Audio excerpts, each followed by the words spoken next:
The UN has 193 member states, but the Security Council only has 15, and only 5 of them are permanent. The United States, the United Kingdom, Russia and France are members since inception in 1945.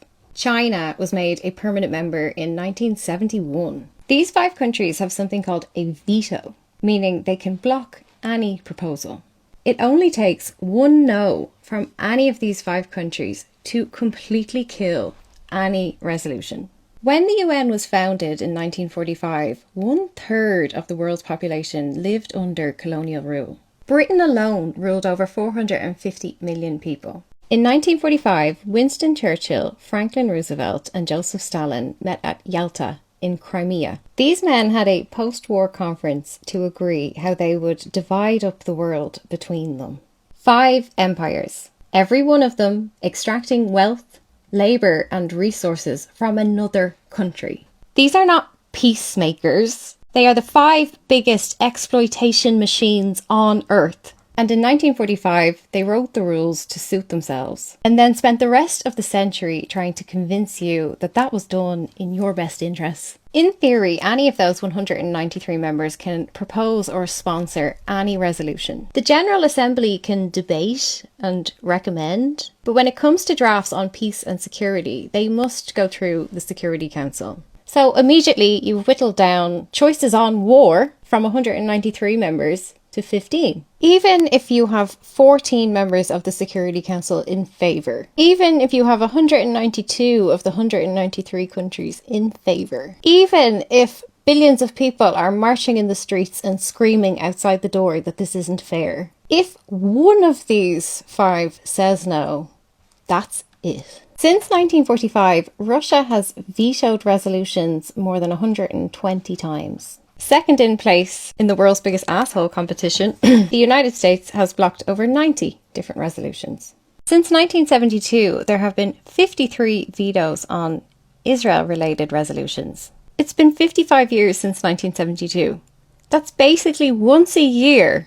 Once a year for 50 years, the UN has asked about Israel, and the Security Council has blocked it. Every single one of those Israel-related resolutions was blocked by the United States. This is a choke point. Their priority when making this deal was not the safety and security of mankind. They only cared that this new oversight body could not interfere with their extraction economics. To them, hundreds and millions of colonized people were their property. They were not consulted or represented in 1945, and they have not been since. The UN Security Council structure and its veto are a choke point that lock in the current asymmetrical power structure. Hilariously, you cannot remove the veto without the permission of all 5 countries who benefit from it, and those 5 permanent members are not going to voluntarily give up their grip on power. Something that we can do is make the political cost of using the veto more loud, more visible, more expensive. Make every use of this veto a public event. Make the pattern visible. Go back through UN records and analyse the use of the veto and the financial motivators behind that. Name the extraction. Of course the United States is going to block Israel-Palestine resolutions. The United States war machine is deeply invested in Israel as an outpost. They're the platform that launches missiles into Iran. The mechanism of change here is not another petition. It's public literacy. It's this, what I'm doing now. When millions of people understand this and can say the US just vetoed an Israel resolution and there is $500 billion of gas underneath that choice, then the political cost of using the veto goes up.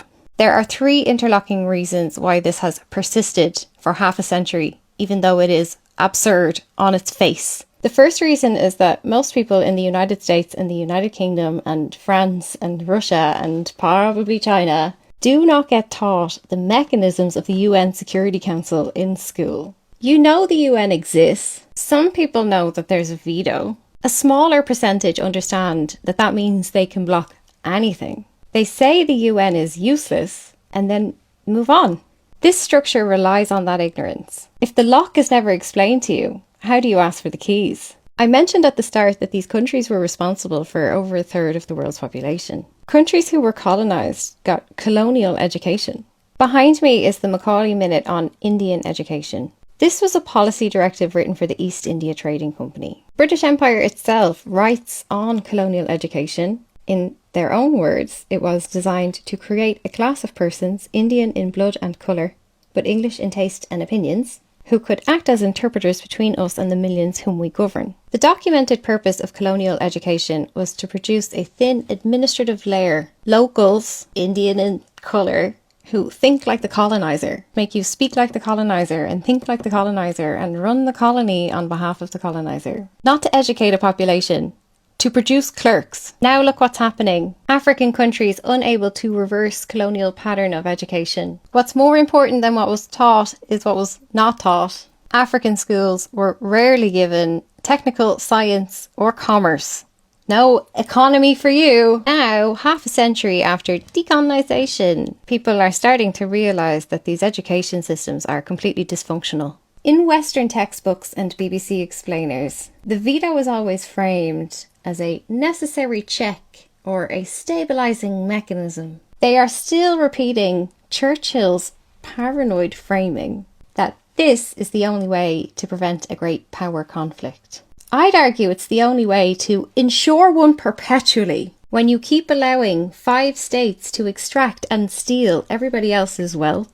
This gives them legal impunity while blocking international progress and collaboration. Even Cord Mayer, who was a CIA official and a Federalist in the room for these negotiations, called the arrangement hypocrisy or self-delusion because it exempts every major power from the very rules that they claim this institution was designed to enforce. What really keeps this structure in place are the people who accept it uncritically because they were never told how it really works. Once people understand who vetoes what, when and why, for what financial reason, the framing that this is a stabilisation mechanism stops working completely. It just stops. So can you share this video?